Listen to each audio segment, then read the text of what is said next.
അങ്ങനെ കാത്തിരിപ്പിനൊടുവിൽ ബാറോസ് എന്ന ചിത്രത്തിൻ്റെ first day Kerala box office collection റിപ്പോർട്ടൊക്കെ ഇപ്പോൾ പുറത്തുവന്നിരിക്കുകയാണ്. ആ ഒരു അപ്ഡേഷനാണ് ഇന്നൊരു വീഡിയോ ഭാഗത്ത്. വീഡിയോയിലേക്ക് വരുമ്പോൾ വീഡിയോ ലൈക്ക് ചെയ്യുക, ചാനൽ സബ്സ്ക്രൈബ് ചെയ്യാൻ വേണ്ടി ശ്രമിക്കുക. മോഹൻലാൽ നായകനെത്തി മോഹൻലാൽ തന്നെ സംവിധാനം ചെയ്ത് ഇന്നലെ ക്രിസ്മസ് സ്പെഷ്യലായി തിയേറ്ററുകളിൽ എത്തിയ ചിത്രമായിരുന്നു ബാറോസ്. എല്ലാ സിനിമാ പ്രേമികളും ഒരേപോലെയായിരുന്നു ചിത്രത്തിൻ്റെ റിലീസിനായി കാത്തിരുന്നത്. ചിത്രത്തിന് ആദ്യ ദിവസം അത്യാവശ്യം ഒരു ആവറേജ് അഭിപ്രായം സ്വന്തമാക്കാൻ വേണ്ടി സാധിച്ചിട്ടുണ്ടായിരുന്നു. എന്നാലും എല്ലാ സിനിമാ പ്രേമികളും ഒരേപോലെയാണ് ചിത്രത്തിൻ്റെ ഓരോ ദിവസത്തെയും ഓരോ കളക്ഷൻ റിപ്പോർട്ടും അറിയാൻ വേണ്ടി കാത്തിരിക്കുന്നത്. ഫൈനലി ബാറോസ് എന്ന ചിത്രത്തിൻ്റെ first day Kerala box office collection റിപ്പോർട്ടൊക്കെ ഇപ്പോൾ ലഭിച്ചിട്ടുണ്ട്.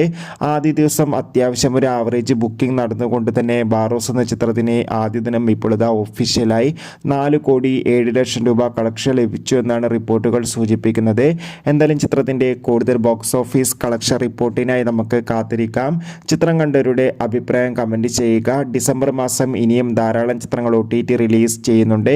നമ്മുടെ ചാനൽ ഭാഗം പരിശോധിച്ചാൽ നിങ്ങൾക്ക് ആ വീഡിയോയ്ക്ക് കാണാൻ വേണ്ടി സാധിക്കും. അതൊക്കെ ഒന്ന് കാണുക.